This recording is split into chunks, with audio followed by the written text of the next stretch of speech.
Hi hello, എല്ലാവരുടെ new year ഒക്കെ എങ്ങനെ ഉണ്ടായിരുന്നു? ഞങ്ങളുടെ ന്യൂ ഇയർ പ്രിപ്പറേഷൻ സ്റ്റാർട്ട് ചെയ്തത് ഈ ഒരു മാസ്ക് ഇട്ടുകൊണ്ടാണ് കേട്ടോ. കുറച്ച് ടാനൊക്കെ റിമൂവ് ചെയ്ത് ഫേസൊക്കെ ഒന്ന് വൃത്തിയായിട്ടിരിക്കണ്ടേ. കുറേ നാളായിട്ടുള്ള ചേട്ടയുടെ ഒരു ആഗ്രഹമായിരുന്നു ഒരു നല്ല ഹെഡ്സെറ്റ് വാങ്ങിക്കുക എന്നുള്ളത്. അപ്പോൾ പ്രോഗ്രാമിനൊക്കെ പോകുമ്പോൾ നല്ലൊരു ഹെഡ്സെറ്റ് കയ്യിൽ വേണം എന്നുള്ള പുള്ളിക്കാരൻ്റെ വലിയൊരു ആഗ്രഹമായിരുന്നു. അങ്ങനെ 30-ാം തീയതി ചേട്ടയുടെ ആ ഒരു പയനീറിൻ്റെ DJ ഹെഡ്സെറ്റ് ചേട്ടായിക്ക് ഡെലിവറായി. അങ്ങനെ ആഗ്രഹിച്ചിരുന്നൊരു സാധനം കൈ കിട്ടിയതിൻ്റെ സന്തോഷം എക്സൈറ്റ്മെൻറ്റുമാണ് ആ ഫേസിൽ ഇപ്പോൾ കണ്ടുകൊണ്ടിരിക്കുന്നത്. ആൾ ഭയങ്കര ഹാപ്പിയായി. അങ്ങനെ ടെസ്റ്റ് എല്ലാം ചെയ്തു, സാധനം അപ്രൂവ്ഡായി, ഓക്കെയാണ്. അങ്ങനെ ഞങ്ങളുടെ ന്യൂ ഇയർ പ്രിപ്പറേഷൻ ഇവിടെ സ്റ്റാർട്ട് ചെയ്തു. ഈ വർഷത്തെ ഞങ്ങളുടെ ന്യൂ ഇയർ കോട്ടയത്താണ്. അതിൻ്റെ വിശേഷങ്ങളൊക്കെ ഞാൻ വഴിയേ പറയാം. കോട്ടയത്തേക്കുള്ള ഞങ്ങളുടെ ട്രെയിൻ 31-ാം തീയതി വെളുപ്പിന് 6:30-ക്കായിരുന്നു. തലേദിവസം നേരെ ഉറങ്ങിയിട്ടൊന്നുമില്ല. എനിക്ക് ഡ്യൂട്ടി ഉണ്ടായിരുന്നു, പിന്നെ ചേട്ടായിക്ക് കുറേ ലാസ്റ്റ് ടൈം പ്രിപ്പറേഷൻസ് ഒക്കെ ചെയ്യാനുണ്ടായിരുന്നു, പിന്നെ പാക്ക് ചെയ്യാനുണ്ടായിരുന്നു. ഇതെല്ലാം ലാസ്റ്റ് മിനിറ്റാണ് നടന്നത്. അതുകൊണ്ട് തന്നെ ഉറക്കം ശരിയായിട്ടില്ല. അതിൻ്റെ ക്ഷീണം രണ്ടുപേരുടെ മുഖത്തുണ്ട്. അങ്ങനെയുള്ളൊരു 9:30 ആയപ്പോഴത്തേനും കോട്ടയം എത്തി. ഞങ്ങൾക്ക് ഞങ്ങളുടെ ഹോട്ടൽ എവിടെയാണെന്നൊരു ചെറിയ കൺഫ്യൂഷൻ ഉള്ളതുകൊണ്ട് ആദ്യം കുറച്ച് ദൂരം നടന്നു. പിന്നെ അവിടെ അടുത്ത് തന്നെ ഒരു റെസ്റ്റോറൻറ്റിൽ കയറി ബ്രേക്ക്ഫാസ്റ്റ് കഴിക്കാമെന്ന് വിചാരിച്ചു. കാരണം രാവിലെ ഞങ്ങളൊന്നും കഴിച്ചിട്ടില്ല, നല്ല ടയേർഡായി. രാവിലെ നോൺ വെജ് കഴിക്കാനുള്ള മൂഡില്ലാത്തതുകൊണ്ട് ഞങ്ങൾ അപ്പവും ചപ്പാത്തിയും പിന്നെ ഒരു വെജിറ്റബിൾ കുറുമയാണ് പറഞ്ഞത്. പക്ഷേ അവിടുത്തെ ചായ ഭയങ്കര ടേസ്റ്റുള്ള ചായ കേട്ടോ. ഞാൻ കുറേ നാൾ കൂടി ആസ്വദിച്ച് ചായ നല്ല വിശപ്പുണ്ടായിരുന്നുകൊണ്ട് പെട്ടെന്ന് തന്നെ ആഹാരം കഴിച്ചു കഴിഞ്ഞു. ഇനി ഞങ്ങൾക്ക് പോകേണ്ട ഹോട്ടൽ കുറച്ച് ദൂരം ആയതുകൊണ്ട് ഓട്ടോയിലാണ് ഞങ്ങൾ പോയത്. ഏകദേശം ഒരു 1 കിലോമീറ്റർ ദൂരം ഉണ്ടായിരുന്നു നമ്മളുടെ താമസിക്കുന്ന ഹോട്ടലിലേക്ക്. അങ്ങനെ ഹോട്ടലെത്തി ഞങ്ങൾ ചെക്ക് ഇൻ ചെയ്തു. നല്ലൊരു റൂമായിരുന്നു കേട്ടോ. നല്ല ആംബിയൻസും കാര്യങ്ങളും, നമുക്ക് അത്യാവശ്യം വേണ്ട സൗകര്യങ്ങളെല്ലാം ഉള്ളൊരു നല്ല റൂം. എനിക്ക് ഭയങ്കരമായിട്ട് ഇഷ്ടപ്പെട്ടു കേട്ടോ, അവിടുത്തെ ലൈറ്റിങ്ങും ആംബിയൻസും ഒക്കെ കൂടി. എന്തായാലും കുറച്ച് സമയം റെസ്റ്റ് എടുത്തിട്ട് ഇനി ബാക്കി കാര്യങ്ങളിലേക്ക് കിടക്കാൻ പറ്റും. കാരണം നമ്മൾ രണ്ടുപേരും നല്ല ടയേർഡായിരുന്നു. ചേട്ടായിക്കും കുറച്ച് സമയം എന്തായാലും റെസ്റ്റ് വേണം, കാരണം മൈൻഡൊന്ന് സെറ്റാക്കി എടുക്കണം. അങ്ങനെ ഞാൻ കുറച്ച് വീഡിയോ ഒക്കെ എടുത്തു. ആ സമയം കൊണ്ട് ചേട്ടായി കുറച്ച് സമയം ഒന്ന് റെസ്റ്റ് എടുത്തു. പക്ഷേ കൂടുതൽ സമയം റെസ്റ്റ് എടുക്കാനും ചേട്ടായിക്ക് പറ്റിയില്ല. കാരണം ലാസ്റ്റ് ടൈം കുറച്ചൊന്ന് കാര്യങ്ങളൊക്കെ ഒന്ന് സെറ്റ് ചെയ്യണം. ഓരോ സമയം ഏതൊക്കെ പാട്ട് പ്ലേ ചെയ്യണം, ഇതൊക്കെ പുള്ളിക്കാരൻ്റെ മൈൻഡിലൂടെ ഇങ്ങനെ പൊയ്ക്കൊണ്ടിരിക്കുക. കാരണം പുള്ളിക്കാരൻ ഇനി പ്രോഗ്രാം കഴിയാതെ പുള്ളിക്കാരൻ ആ ഒരു സംഭവം വിട്ടൊഴിയില്ല. കാരണം പുള്ളിക്കാരൻ ഭയങ്കരമായിട്ട് പെർഫെക്ഷൻ നോക്കുന്ന ആളാണ്. എല്ലാ കാര്യങ്ങളും പെർഫെക്റ്റായിട്ട് മുന്നോട്ട് കൊണ്ടുപോകണം എന്ന് ഭയങ്കരമായിട്ട് ആഗ്രഹമുള്ള ഒരാളാണ്. എൻ്റെ നേരെ ഓപ്പോസിറ്റ് സ്വഭാവമാണ് പുള്ളിക്കാരൻ. അങ്ങനെ ഉച്ചയായപ്പോഴത്തേനും ഞങ്ങളുടെ ഫുഡ്, വിശപ്പൊന്നും ഉണ്ടായിരുന്നില്ല കാരണം ഫുള്ള് ടെൻഷനായിരുന്നു. പക്ഷേ എനിക്ക് വിശപ്പുണ്ടായിരുന്നു കേട്ടോ. അങ്ങനെ നമുക്കുള്ള ഫുഡ് നമ്മൾ ഓർഡർ ചെയ്തു. നമുക്ക് കോട്ടയംകാരുടെ മീൽസ് കഴിക്കണമെന്ന് ഭയങ്കര ആഗ്രഹമായിരുന്നു. പക്ഷേ ഫുഡ് ഓർഡർ ചെയ്തപ്പോൾ തന്നെ 2:30 ഏകദേശം ആ സമയം ആയതുകൊണ്ട് മീൽസ് എല്ലാം കഴിഞ്ഞു പോയിട്ടുണ്ടായിരുന്നു. അങ്ങനെ നമ്മൾ ബിരിയാണിയാണ് ഓർഡർ ചെയ്തത്. ചേട്ടായി ചിക്കൻ ബിരിയാണി ഓർഡർ ചെയ്തു. ഞാൻ ഒരു പ്രോൺ ബിരിയാണിയാണ് ഓർഡർ ചെയ്തത്. രണ്ടും നല്ല അസാധ്യമായിട്ടുള്ള ടേസ്റ്റുള്ള ബിരിയാണികളായിരുന്നു. ഞങ്ങൾക്ക് രണ്ടുപേർക്കും ഭയങ്കരമായിട്ട് ഇഷ്ടപ്പെട്ടു. ചേട്ടായുടെ ബിരിയാണി ഞാനും ടേസ്റ്റ് ചെയ്തു, എൻ്റെ ബിരിയാണി ചേട്ടായും ടേസ്റ്റ് ചെയ്തു. ഞങ്ങൾക്ക് ഭയങ്കരമായിട്ട് ഇഷ്ടപ്പെട്ടു.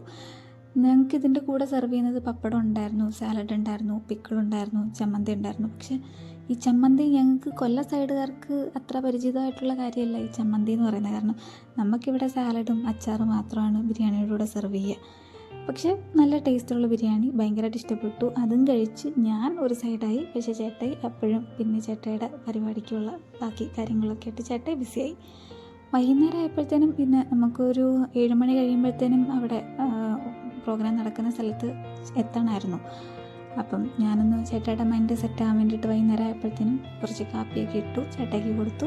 അത് കഴിഞ്ഞിട്ട് ഞാൻ പോയി എൻ്റെ കുളി ബാക്കിയുള്ള കാര്യങ്ങളെല്ലാം നടത്തി ഞാനും റെഡിയായി. അങ്ങനെ ചേട്ടായും റെഡിയായി, ഞങ്ങൾ രണ്ടുപേരും റെഡിയായി. ഒരു 7 മണിക്കുള്ളിൽ നമുക്ക് പ്രോഗ്രാം നടക്കുന്ന സ്ഥലത്ത് എത്തണമെന്നായിരുന്നു ആഗ്രഹം. അങ്ങനെ അതിന് വേണ്ടിയിട്ടുള്ള ലാസ്റ്റ് ടൈം പ്രിപ്പറേഷൻസൊക്കെ നടന്നുകൊണ്ടിരിക്കുക. അങ്ങനെ ഞങ്ങൾ രണ്ടുപേരും റെഡി ആയിട്ടോ. എൻ്റെ ഈ ഡ്രസ്സ് എന്ന് പറയുന്നത് സ്റ്റുഡിയോയിൽ നിന്ന് എടുത്തതാണ്. കാരണം എനിക്ക് തലേന്ന് രാത്രി വരെ എനിക്ക് ഡ്യൂട്ടി ഉണ്ടായിരുന്നു. അപ്പം ഡ്രസ്സ് എടുക്കാനും കാര്യങ്ങൾക്കൊന്നും എനിക്ക് സമയം ഉണ്ടായിരുന്നില്ല. അങ്ങനെ ലാസ്റ്റ് മിനിറ്റ് ആഫ്റ്റർ 10 ഞാൻ ലുലുവിൽ പോയി സ്റ്റുഡിയോയിൽ നിന്നൊരു ഡ്രസ്സ് എടുത്തതാണ്. ചേട്ടായിക്ക് പിന്നെ ബേവക്കൂഫ് എന്ന് പറഞ്ഞിട്ടൊരു ബ്രാൻഡിൻ്റെ ഓൺലൈനിൽ ചേട്ടായുടെ ടീഷർട്ടും ആ ഒരു പാൻസും ചേട്ടായി പർച്ചേസ് ചെയ്തിട്ടുണ്ടായിരുന്നു. ചേട്ടായുടെ കാര്യങ്ങളൊക്കെ ചേട്ടായി ആദ്യം തൊട്ടേ സെറ്റ് ചെയ്ത് വെച്ചിട്ടുണ്ട്. പക്ഷേ ഞാൻ ലാസ്റ്റ് മിനിറ്റാണ് പോകണമെന്ന് തീരുമാനിക്കുന്നതും. ആ ഒരു കാര്യങ്ങളൊക്കെ ഹറിബറി ആയതുകൊണ്ട് തന്നെ എൻ്റെ കാര്യങ്ങളൊക്കെ കുറച്ച് ഡിലേ ആയി. അങ്ങനെ ചേട്ടായിയുടെ ഫേസ് കണ്ട് അറിയാൻ ആളും ഭയങ്കര കൺഫ്യൂസ്ഡാണ്, ഭയങ്കര ടെൻഷനാണ്. ഇനി അവിടെ ചെന്ന് പ്രോഗ്രാം തുടങ്ങിയാൽ ചേട്ടായി ഓക്കെ ആകത്തുള്ളൂ. അങ്ങനെ ഞങ്ങളൊരു 7 മണി കഴിഞ്ഞപ്പോൾ തന്നെ പ്രോഗ്രാം നടക്കുന്ന സ്ഥലത്തെത്തി. അവിടെ കൗണ്ടർ ഓപ്പൺ ആയിട്ടില്ലായിരുന്നു. 8 മണി കഴിയുമ്പോഴേ അവിടെ എല്ലാം ഓപ്പൺ ആകത്തുള്ളൂ. അങ്ങനെ അതുവരെ ഞങ്ങൾ വെയിറ്റ് ചെയ്തു. അങ്ങനെ പശുചേട്ട ഒരു 7:30 ആയപ്പോൾ തന്നെ എല്ലാം തുടങ്ങി വെച്ചു. കാരണം ഒരു റിഫ്രഷ്മെൻറ്റ് അതിന് വേണ്ടിയിട്ട് ചേട്ട എല്ലാം തുടങ്ങി വെച്ചു. കാരണം ടെസ്റ്റൊക്കെ ചെയ്യണമല്ലോ. ഞാൻ ഫുള്ള് പോസ്റ്റായിരുന്നു. കാരണം ചേട്ടായി പ്രോഗ്രാം ചെയ്യുന്ന സമയത്ത് എൻ്റെ ഒരു ജോലി എന്ന് പറയുന്നത് ചേട്ടായിക്ക് വേണ്ടിയിട്ടുള്ള കണ്ടൻറ്റ് എടുക്കുക, അതേപോലെ ഫോട്ടോ എടുക്കുക, വീഡിയോ എടുക്കുക, ഇതൊക്കെയാണ് എൻ്റെ ജോലി. അങ്ങനെ ഒരു 8 മണിയായപ്പോൾ തന്നെ കൗണ്ടർ ഓപ്പണായി. അങ്ങനെ ഫുഡും ബാർ കൗണ്ടർ ഇതെല്ലാം കൂടി ഉള്ളൊരു സെറ്റപ്പായിരുന്നു അവിടെ. അങ്ങനെ ആളുകൾ നല്ല വൈബുള്ള കുറച്ച് ആൾക്കാരെ കിട്ടി. ആളുകളും ഭയങ്കരമായിട്ട് എൻജോയ് ചെയ്യുന്നുണ്ടായിരുന്നു. ഫുൾ ഹാപ്പി ആയിരുന്നു. ഫുൾ ഓണായിരുന്നു പ്രോഗ്രാം. അത് കാണുമ്പോൾ എനിക്ക് സന്തോഷം. കാരണം പുള്ളിക്കാരൻ നല്ല ഹാപ്പി ആയിട്ട് പ്രോഗ്രാം ചെയ്യുന്ന കാണുമ്പം എനിക്കും അത് ഹാപ്പിനെസ്സാണ്. കാരണം നല്ല പോസിറ്റീവായിട്ട് ആൾക്കാർ നിന്ന് നമുക്ക് അവരെ സന്തോഷിപ്പിക്കാൻ പറ്റുമ്പോൾ അതിനത്ര ഒരു സന്തോഷം നമുക്കില്ലല്ലോ വേറെ. അപ്പം ആളും ഹാപ്പി, അവിടെ കൂടിയിരുന്ന ആൾക്കാർ ഹാപ്പി. അങ്ങനെ എല്ലാവർക്കും നല്ല ഒരു വൈബ് കൊടുക്കാൻ പറ്റിയത് ന്യൂ ഇയർ ആയി. അതിൻ്റെ ഒരു ബഹളമാണ് ഇപ്പോൾ കാണുന്നത് കേട്ടോ. അങ്ങനെ ന്യൂ ഇയർ ഞങ്ങൾ അവരുടെ ഒപ്പം ഞങ്ങളുടെ ന്യൂ ഇയർ ആഘോഷിച്ചു. നല്ല ഒരു ദിവസമാക്കാൻ പറ്റിയത്. കാരണം ഞങ്ങൾക്ക് എന്നും മെമ്മറബിളായിട്ടുള്ളൊരു ദിവസമായിരുന്നു ഈ ഒരു ന്യൂ ഇയർ. കുറേ ആൾക്കാർ നമ്മൾ പ്രോഗ്രാം കഴിഞ്ഞിട്ടായാലും അവരെല്ലാവരും വന്ന് സംസാരിക്കുകയും അവരുടെ ആ ഒരു ഫീഡ്ബാക്ക്, അവരുടെ സന്തോഷം, പ്രോഗ്രാം നല്ലതാണെന്നൊക്കെ പറയുമ്പോൾ നമുക്കുള്ളൊരു സന്തോഷമുണ്ടല്ലോ.